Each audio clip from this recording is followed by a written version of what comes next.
নমস্কার। যাদের ধনু রাশি তাদের ৪৫ দিনের রাশিফল, যেখানে মূল আলোচ্য বিষয় হচ্ছে শত্রু হইতে সতর্ক থাকুন, মুখোশধারী ব্যক্তি হইতে সাবধান থাকুন। তাহলে তারা কোন দিকটা কিরকম ভাবে সমস্যা ফেলতে পারে আগামী ৪৫ দিনের ভিতর, এই ৪৫ দিন কেমন যাবে, কি করা উচিত আর কি কি করা উচিত নয়, তার একটা দিক আজকে অবশ্যই দেখানোর চেষ্টা করব। জানতে হলে, জানতে চাইলে থাকতে হবে আমার সাথে। সুতরাং আমার পরবর্তী প্রোগ্রামগুলোকে অতি সহজে পাবার জন্য আমার চ্যানেলটিকে সাবস্ক্রাইব করুন এবং পাশে থাকা বেল আইকনটি অবশ্যই প্রেস করবেন। আসুন তাহলে শুরু করা যাক আজকের মূল আলোচ্য পর্বে। দেখুন, আমি বিগত দিনে যে রাশিফল আলোকপাত করেছি, বর্তমানে করছি, ভবিষ্যতেও করব, তা সম্পূর্ণ শুধুমাত্র গোচরকালীন গ্রহ অবস্থানকে ভিত্তি করে। এটি সার্বিক আলোকপাত হয়, ব্যক্তিগত কাউকে উদ্দেশ্য করে নয়। কিন্তু বিশ্বাস করুন, এই প্রোগ্রামটি করছি আপনারা আগামী ৪৫ দিন, কয়দিন, ৪৫ দিন কিভাবে কোন পথে যাবেন, কোন পথে যাবেন না, এই দুটো পথকে ভালো করে ক্লিয়ার করে আপনাদেরকে সতর্ক করার জন্য। কারণ আমরা যদি একটু সতর্ক থাকি, আমরা যদি একটু সাবধান থাকি, তাহলে বড় কোনো বিপদ থেকে নিজেরাই পারবো নিজেদেরকে রক্ষা করতে। এটা একজন গাইডের কাজ, যে আপনাকে আগাম সতর্ক করা। এবং এই ৪৫ দিন কি কি হবে সেটাও বলবো, সম্পূর্ণ গোচরের পরিপ্রেক্ষিতে। সেই পরিপ্রেক্ষিতে আপনার অধিপতি বৃহস্পতি সে অষ্টম ভাবে তার তুঙ্গ ক্ষেত্রে অবস্থানরত, ঠিক কিন্তু ১৪ই জুলাই, কবে? ১৪ই জুলাই ২০২৬-এ বৃহস্পতি কম্বাস্ট হবে। আপনাদের নবমপতি হচ্ছে বুধ, সে ষষ্ঠ জামচারে অষ্টম ভাবে নেমে আসবে। তাহলে রবি এবং বৃহস্পতির মধ্যে ৬০ ডিগ্রির মধ্যে থাকার জন্য বৃহস্পতি কম্বাস্ট হচ্ছে। তৃতীয় ভাবে রাহু থাকবে নিজের নক্ষত্রে, কিছুদিনের মধ্যে রাহু তার নক্ষত্র পরিবর্তন করে নেবে। চতুর্থ ভাবে শনি থাকবে। শনি রেবতী নক্ষত্রে আছে, কিন্তু শনি ২৬শে জুলাই বক্রী হবে। ষষ্ঠ ভাবে মঙ্গল আছে, মঙ্গল ৪৫ দিনের মধ্যেই সপ্তম ভাবে নেমে আসবে। সপ্তম ভাবে বুধ আছে বক্রী অবস্থায় নিজের স্বক্ষেত্রে, কিন্তু ২৪শে জুলাই বুধ ডাইরেক্ট হবে, তারপরেও এই ঘরটায় থাকবে, তারপরে অষ্টমে নেমে আসবে। নবম ভাবে শুক্র আছে কেতুযুক্ত অবস্থায়, কিন্তু নিজের নক্ষত্রে রয়েছে। তাহলে এই গোচরের পরিপ্রেক্ষিতে যে ধরনের বিষয়গুলো উঠে আসবে তা সম্পূর্ণ সার্বিক, সকলের উদ্দেশ্যে আলোকপাত শুরু করতে চলেছি।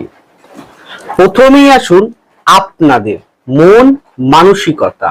দেখুন, এই গোচর পরিপ্রেক্ষিতে যে বিষয়গুলো উঠবে সেগুলোই বলবো, কিন্তু শেষ কথাটি বলবে আপনার ব্যক্তিগত জন্ম কুণ্ডলী, সেখানে গ্রহ অবস্থান, গ্রহ বলবত্তা, গ্রহের পজিশন, মহাদশা অন্তর্বর্তন দশা এবং গোচর সাপেক্ষে কিরকম পজিশন রয়েছে গ্রহদের অবস্থান, সেটা দেখা এবং অন্যান্য বিভাগগুলো কি কথা বলছে ব্যক্তিগত ভাবে, হাতের পজিশন কেমন রয়েছে সেগুলোকে দেখা, পুঙ্খানুপুঙ্খ বিচার করা। ব্যক্তিগত ভাবে কিন্তু বিচার করা অতি আবশ্যক। কিন্তু গোচরের পরিপ্রেক্ষিতে কি হতে চলেছে আগামী ৪৫ দিন সেটাই বলবো। সেখানে দেখুন, আপনার এই ৪৫ দিনে এই গোচর বলছে যে আপনাদের নাম, যশ, খ্যাতি এটা কিন্তু অবশ্যই আপনারা পাবেন। শিক্ষাক্ষেত্রে অগ্রগতি, শিক্ষাক্ষেত্রে ভালো উন্নতি, বা আরো বেশি পড়াশোনা করার, শিক্ষার ইচ্ছে, অনুসন্ধান করার ইচ্ছে, গবেষণামূলক কাজে নিযুক্ত হওয়ার ইচ্ছে, সেগুলো কিন্তু অবশ্যই, অর্থাৎ শিক্ষাক্ষেত্রে কিন্তু আপনাকে ভালো ফল অবশ্যই দেওয়ার চেষ্টা করবে এই গোচরের পজিশন। কিন্তু কথাটা হচ্ছে আপনার চতুর্থ শনি, সে এই ধরুন ১৮ তারিখ থেকেই সে আস্তে আস্তে বক্রীর ফল দেওয়া শুরু করবে, মানে সে স্লো মুভমেন্ট হয়ে গেছে। বৃহস্পতি কম্বাস্ট অবস্থা হয়ে যাবে ১৪ তারিখ থেকে, এদিকে বুধ বক্রী অবস্থা, সেটা আগে কথা মানছি। অষ্টমে রবি নেমে আসবে, শুক্র কেতুযুক্ত রাহুদৃষ্ট মঙ্গলদৃষ্ট, তাহলে এই পরিপ্রেক্ষিতে বলা যায় যে মনে কিন্তু অনেক হতাশা, ডিপ্রেশন, অ্যাংজাইটিস এই জাতীয় বিষয় কিন্তু একটু হলেও আপনাকে নাড়া দিতে পারে। অন্তরের ভিতর অন্তর্মননে টেনশন, দুশ্চিন্তা, নেগেটিভ থট, নেগেটিভ বিষয় অন্তর্মননে কিন্তু আসতে পারে অটোমেটিক। হয়তো আপনার ব্যক্তির অঙ্গকুণ্ডলী ঠিক আছে, গ্রহ অবস্থান, মহাদশা, অন্তঃপ্রত্যন দশা ঠিক আছে, গ্রহদের বলবত্তাও ঠিক আছে, তবুও দেখবেন সময়ের সাপেক্ষে, এই গোচরের সময়ের সাপেক্ষে একটা ভারাক্রান্ত মন, একটা চিন্তাযুক্ত মন, একটা ইনসিকিউরিটি ফিল করা মন এটা কিন্তু দেবে। তাহলে আপনাকে সবসময় আনন্দ ফুর্তির মধ্যে থাকার চেষ্টা করতে হবে, বেশি করে বই পড়তে হবে, বেশি করে মোটিভেট কোনো প্রোগ্রাম দেখতে হবে, মহাপুরুষদের জীবনী, রামায়ণ, মহাভারত এই ধরনের কাব্য উপন্যাসগুলো পড়ুন, বা এখন বর্তমানে ইউটিউবে বিভিন্ন রকম প্রোগ্রাম হয় এই ধরনের বিষয়, সেটা দেখুন আপনারা, সেখান থেকে মোরালটা চেষ্টা করে নেওয়ার কি সারমর্ম বলতে চাইছে। বিভিন্ন আপনারা কাহিনী পড়ুন, বিভিন্ন ব্যক্তি, সফল ব্যক্তিবর্গের জীবনী জানুন, পড়ুন, সেখান থেকে বের করুন বিষয়টা কি। আমি যেটুকু বুঝতে পেরেছি এই এতদিন অভিজ্ঞতায়, একটাই কথা বলে, সেটা হচ্ছে কর্ম। কি বলে? সেটা হচ্ছে আপনার কর্ম। আমি বলবো এই কর্মই হচ্ছে আপনাকে সমস্ত বিপদ থেকে, সমস্ত কিছু থেকে বের করে নিয়ে আসা। মানে প্রতি মুহূর্তে নিজেকে কর্মের মধ্যে ডুবিয়ে রাখুন। দায়িত্ব, কর্তব্য, কর্ম। আপনি যে কর্মে থাক, সে পড়াশোনা করছে তার পড়াশোনা নিয়েই পড়ে থাকুন, চাকরি করছেন চাকরিটাকে ভালো করে আরো উপরে লেভেলে পৌঁছানো যায় সে চেষ্টা করুন, চাকরি পাওয়ার জন্য চেষ্টা করছেন সেটাকে আরো ভালো করে চেষ্টা করুন, চেষ্টা করুন। যদি কোনো সংসার জীবন যাপন করছেন, সুন্দর সংসার জীবন করার চেষ্টা করুন, সেটা কর্ম। ব্যবসায়ী করছেন, ব্যবসা কি করে আরো ডেভেলপমেন্ট করা যায় সেই চিন্তা করুন। মানে বসে থাকবেন না, সবসময় কর্মের মধ্যে আপনি ডুবে থাকবেন, তাহলে দেখবেন বাজে চিন্তা, বাজে কিছু নেগেটিভ থট আপনাকে গ্রাস করতে পারবে না। তাহলে কর্ম করতেই হবে, পরিশ্রম করতেই হবে, অধ্যবসা করতেই হবে। যদি করতে পারেন তাহলে ডিপ্রেশন, অ্যাংজাইটিস এই জাতীয় বিষয় কিন্তু অন্তর্মননে আসতে দেবে নাও, আপনাকে ব্যস্ত রাখবে সবসময়ের জন্য। কিন্তু কথাটি হচ্ছে মঙ্গলের উপরে শনির দৃষ্টি একটা আছে, কিন্তু শনি মঙ্গলের দৃষ্টি কিন্তু হঠকারী সিদ্ধান্ত নিয়ে দেয়। তাহলে হঠকারী সিদ্ধান্ত নেবেন না, তাড়াহুড়া করবেন না, শর্টকাট করা প্রবণতা করবেন না, তাড়াহুড়া করে শর্টকাট করে কোনো শেষ করা করতেই হবে এরকম ভাবনা না। বেশি লং রানে এবং অনেকক্ষণ ধৈর্য সহকারে আপনার কর্ম করতে হবে, প্রশ্ন সবকিছু করতে হবে, যে কাজই করুন ধৈর্য সহকারে আপনাকে করতে হবে। আরেকটা কথা কি, আপনার কথাবার্তার জায়গাটায় রাগ, ক্রোধ, জেদটাকে নিয়ন্ত্রণ করতে হবে, ইগোটাকে, অহমিকাটাকে নিয়ন্ত্রণ করতে হবে। আরেকটা কি, যদি আপনার যেমন শুক্র কেতুযুক্ত অবস্থা, রাহুদৃষ্ট, মঙ্গলদৃষ্ট, তাহলে প্রেম, প্রীতি, ভালোবাসা, কামনা বাসনা এই ধরনের বিষয় কিন্তু ভীষণ পরিমাণে কিন্তু বৃদ্ধি ঘটিয়ে দেবে। তাহলে আপনি যদি বিবাহিত জীবনযাপন করেন সেক্ষেত্রে অবশ্যই কোনো অবৈধ সম্পর্ক বা এক্সট্রা অ্যাফেয়ার করবেন না, তাহলে বিপদ আসতেই পারে যে কোনো মুহূর্তে।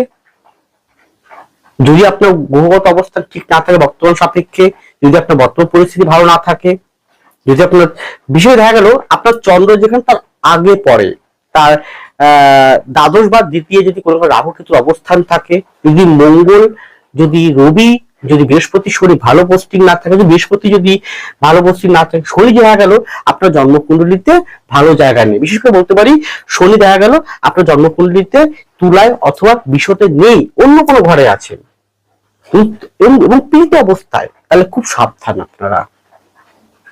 কোনো অবৈধ সম্পর্ক, অবৈধ রিলেশনের মধ্যে যাবেন না। সেখান থেকে যদি আপনার রবি খারাপ থাকে হাতে বা জন্মকুণ্ডলিতে এবং বৃহস্পতি খারাপ থাকে, মান সম্মান হানি পর্যন্ত হতে পারে।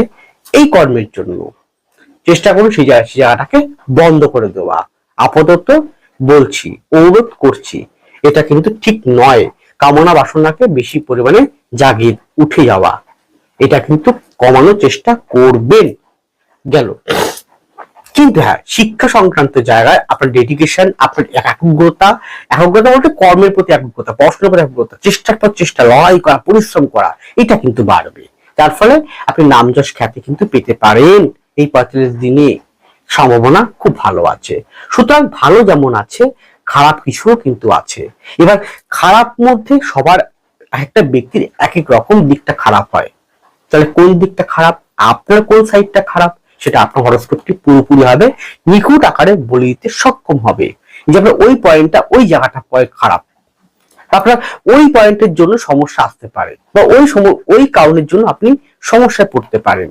তা সেই পয়েন্টটাকে ধরতে হবে, বুঝতে হবে, চিনতে হবে, গ্রহদের ভাষাটাকে বুঝতে হবে, গ্রহরা কি বলছে তাকে জানতে হবে, বুঝতে হবে, সেই অনুযায়ী একটা পথ নির্ধারণ করতে হবে যে কোন পথে যাবেন, কোন পথে যাবেন না। এই দিশাটা জেনে যদি কর্ম করতে পারেন, এগিয়ে যেতে পারেন, সফলতা এমনি পাবেন, শান্তি পাবেন, মনে অনেকটা আশা এবং উন্নতির পথে এগিয়ে যেতে সক্ষম হবেন, সমস্যাকে অনেকটাই কমাতে সক্ষম হবেন।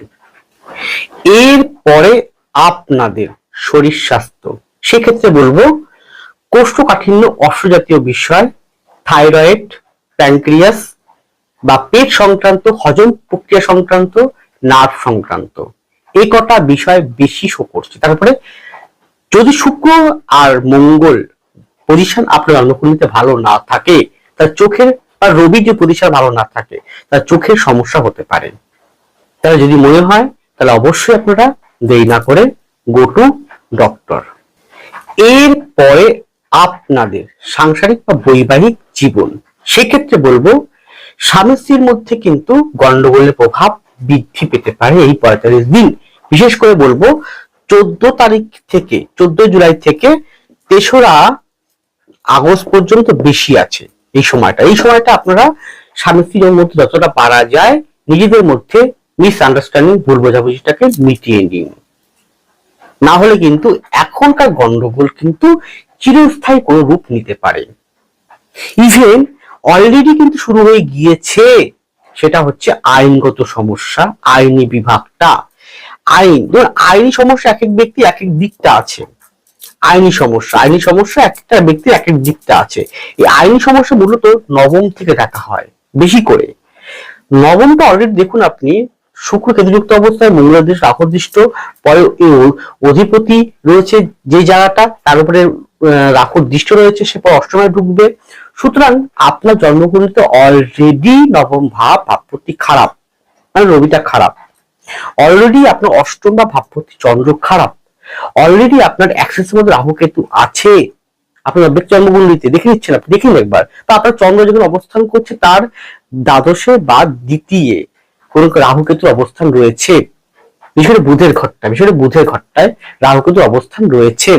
অথবা আপনার জন্মকুণ্ডলীতে শনি ভালো পজিশন নেই, মঙ্গল ভালো পজিশন নেই, তাহলে আইনগত সমস্যা কিন্তু আপনি পড়তে পারেন। এবং আইনগত সমস্যার জন্য কিন্তু অবশ্যই রবিকে বেশি করে প্রাধান্য দিতে হবে। রবির হাতে পজিশন দেখতে হবে ভালো করে, এবং হাতে রবি এবং কেতুর পজিশনটা ভালো করে ফলো করতে হবে। যদি হাতে রবি, কেতুর এবং বৃহস্পতি পজিশন ঠিক থাকে তাহলে খুব একটা আইনি সমস্যা আপনাকে জর্জরিত করতে পারবে না। এটা ফলো করুন বেশি করে। আছে কি নেই, দশা কি বলছে। তো বলবো যে এই সময় কিন্তু আইনগত কোনো বিচ্ছেদ, আইনগত কোনো সমস্যা, আইনগত বিষয়টা কিন্তু আসতে পারে স্বামী স্ত্রীর মধ্যে রিলেটেড, অথবা জায়গা জমি সংক্রান্ত রিলেটেড, শরীরিক সংক্রান্ত রিলেটেড, ঘর বাড়ি সংক্রান্ত কোনো রিলেটেড বিষয়ের জন্য আইনগত জটিলতা আসতে পারে। গেল।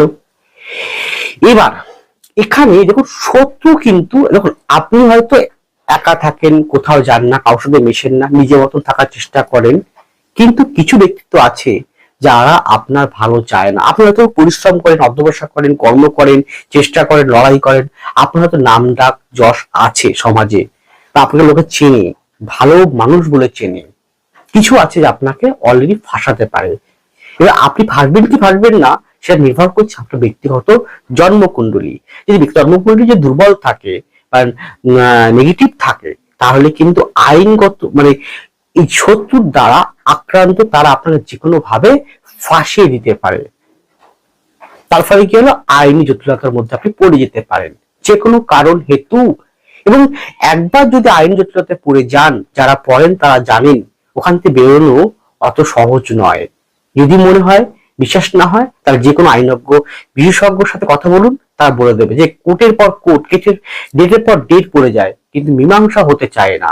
এই এমনই জটিলতা, টাকার পর টাকা চলে যায়, তাই না? সময় নষ্ট, মানসিক নষ্ট, মান সম্মান নষ্ট, অনেক কিছু সমস্যা। তাই শত্রু দেখুন এই সময়টা শত্রুদের উৎপাতটা বেশি, বা শত্রু বলতে বোঝানো হচ্ছে বাইরের শত্রু এবং ভিতরের শত্রু। ভিতরে কোনগুলো? ভিতরে হচ্ছে আপনার ইগো, রাগ, ক্রোধ, জেদ, কামনা, বাসনা, সেইগুলোও শত্রু, সেগুলোও দমন করতে হবে। আমি বেশি ভেঙে আর বলতে চাই, কামনা বাসনা বেশি ভেঙে আর বলতে চাইলাম না, বুঝে নিন বাকিটা। তো এগুলোকে নিয়ন্ত্রণ করুন এবং নিজেকে সুরক্ষা রক্ষা করুন। ধর আমার কাজটা হচ্ছে আপনাকে সাবধান করা, এটাই হচ্ছে প্রকৃত অ্যাস্ট্রোলজি কাজ। হ্যাঁ, অ্যাস্ট্রোলজার মানেই যে আপনাদের মানে ধর আমার এই প্রোগ্রাম তো এন্টারটেনমেন্ট প্রোগ্রাম নয়, মনোরঞ্জন করার কোনো প্রোগ্রাম নয়। একটা ব্যক্তি, একটা মানুষের জীবনের প্রোগ্রাম। আর একটা ব্যক্তি, একটা মানুষের কর্তব্য তাকে সঠিক গাইডেন্স করা, তাকে সঠিক পথ দেখানো। আমি যে আপনাকে সাবধান করছি, নিশ্চয়ই সাবধান হচ্ছেন আপনারা। চলবেন, সাবধানে যাবেন, সাবধানে পথ চলাফেরা করবেন, ভালো মিশবেন, কারা আপনার ভালো চায়, কারা আপনার খারাপ চায় সেটা বুঝতে পারবেন আপনি। এবার নিজেকে তৈরি করুন জাস্ট। আর যদি মনে হয় যে আপনি বুঝতে পারছেন না কোন জায়গাটা প্রবলেম চলছে, তাহলে একবার কনসালটেন্সি নিন সেই জায়গাটা, যে কোথায় কোন প্রবলেমের জন্য এটা আসতে পারে। আদৌ কি আপনার আসবে? ধনুক তো 100 কোটি মানুষের হতে পারে, সবার কি একই রকম ঘটনা ঘটবে? নিশ্চয়ই না। তাহলে আপনার কি হবে কি হবে না নির্ভর করছে আপনার ব্যক্তিগত জন্মকুণ্ডলী হাতের পজিশন। তাহলে একবার বিচার করান কাউকে দিয়ে, দেখে নিন সত্যি কি এই সমস্যায় পড়বেন কি পড়বেন না। দেখুন গ্রহদের ভাষা, গ্রহদের কথা বুঝতে হবে, কি পজিশন রয়েছে, বলবত্তা কিরকম রয়েছে সেটাকে জানতে হবে।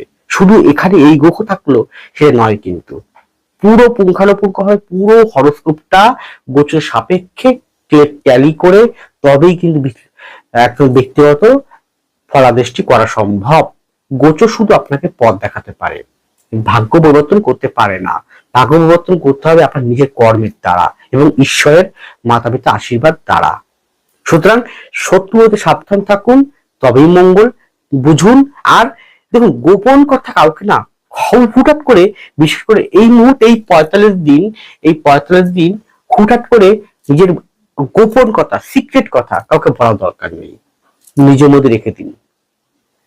কে বলতে পারে কখন কার শত্রু হয়ে উঠতে পারে, তাই না? সমস্যা পড়তে পারেন আপনি যে কোনো মুহূর্তে, যে কোনো সময়। সাবধান থাকুন, তাতেই আপনার মঙ্গল হবে। লাস্ট পয়েন্টটি আপনাদের কর্মজীবন ও অর্থনৈতিক জীবন। অর্থনৈতিকটা ভালো করে বুঝুন। দেখুন আমি তো আইনি সমস্যা একটা বললাম, আরেকটা দিক হচ্ছে অর্থ রিলেটেড কোন আইনি সমস্যা আপনি পড়ে যাওয়া। কিরকম বলুন তো? দেখা যাচ্ছে যে আপনি বা কোথাও ঋণ করেছেন, ধার করেছেন, ইএমআই করেছেন, সঠিক সময় দিতে পারেননি, ডিউ হয়ে গেছে, সেই সংস্থা হয়তো আপনার নামে কোনো ক্লেম করে দিল, পড়তে পারেন। অথবা দেখা গেল টাকা দিয়েছেন কাউকে, পান আপনি যা চাচ্ছেন বারবার করে, তারা উল্টে এমন চক্রান্ত করে সেই টাকা দেবেই না, উল্টে আপনার ফাঁসি দিতে পারে। অথবা আপনি চাকরি করতেন কোন কোম্পানিতে, সেখানে টাকা পান অনেক দিনের ডিউ, হয়তো আপনি চাইছেন, দরকার আপনার, দিচ্ছে না, বা কোনো কারণে কোম্পানি উল্টে আপনাকে ওরকম লিগাল কেসে ফাঁসি দিতে পারে। অথবা অর্থ সংক্রান্ত কোন রকম ডিসপিউট থাকলে আপনার জন্মকুণ্ডলিতে বা আপনার জীবনে, সেই জায়গাটাকে ঠিকঠাক করার চেষ্টা করুন। অর্থ কাউকে এই মুহূর্তে দেবেন না, কোথাও নেবেন না। দেখুন অর্থ কিন্তু আসবে, গোচর যা বলছে আপনার কর্মের মাধ্যম দিয়ে অর্থ আসবে, কিন্তু অর্থ ধরে রাখতে পারবেন না, ভীষণ ব্যয় হবে।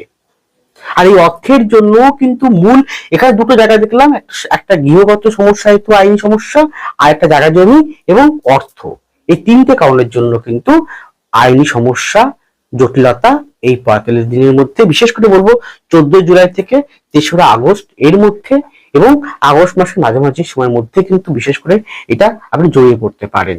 খুব সাবধান থাকুন, সেই যে অর্থ সংক্রান্ত রিলেটেড বিষয়টা খুব সাবধান। অর্থ লেনদেন হতে পারে, হয়তো কোন অনলাইন কোন বিষয় থেকে হতে পারে। এখন তো অনলাইনে ফ্রড হচ্ছে না খুব পরিমাণে, সেটা থেকেও হতে পারে। খুব সাবধান, যেহেতু অর্থ রিলেটেড জায়গাটা, খুব সাবধান থাকুন, বুঝে শুনে আপনারা খরচ করবেন বা ব্যয় করবেন, কাউকে দেবেন বা কিছু কাজ করবেন, এছাড়া সমস্যা নেই। এবং কর্মের জায়গাটা কিন্তু আপনার নাম যশ খ্যাতি, প্রতিষ্ঠা পাওয়া, অগ্রগতি হওয়া, চাকরি পাওয়ার যোগ বা ব্যবসায় উন্নতি হওয়া, এগিয়ে যাওয়া, সেটা অনেকাংশে ভালো শো করছে। সে নিঃসন্দেহে আপনি এগোতে পারেন। হ্যাঁ, সেটা নিঃসন্দেহে আপনি এগোতে পারেন। আর একটু প্রাণ দিন, মনটাকে ঠিক রাখুন, স্থির রাখুন, ধৈর্য সহকারে কাজ করুন, নেগেটিভ চিন্তা করবেন না, পজিটিভ চিন্তা করুন। আর পারলে জন্মকুণ্ডলী ভাগ্য বিচার করার কাউকে দিয়ে, কারণ আমি তো সম্পূর্ণ গোচরের পরিপ্রেক্ষিতে বলেছি, আপনাকে উদ্দেশ্য করে বলিনি বা কাউকে উদ্দেশ্য করে বলিনি, সমগ্র সার্বিক বলেছি আমি। তাই আপনার হবে কি হবে না সেটা আপনি জানেন। তবু কর্মের জায়গায়, অর্থ আসার জায়গায় কিন্তু ভালো আছে, এটাই বলতে পারি। কিন্তু আইনি সমস্যা বা শত্রু হইতে কোনো সমস্যা কিন্তু বেশি আছে এই 45 দিন। খুব সাবধান থাকুন, সতর্ক থাকুন, এটাই একমাত্র পথ। যাই হোক, সকলে ভালো থাকুন, সুস্থ থাকুন, এগিয়ে চলুন। নমস্কার, জয় মা তারা।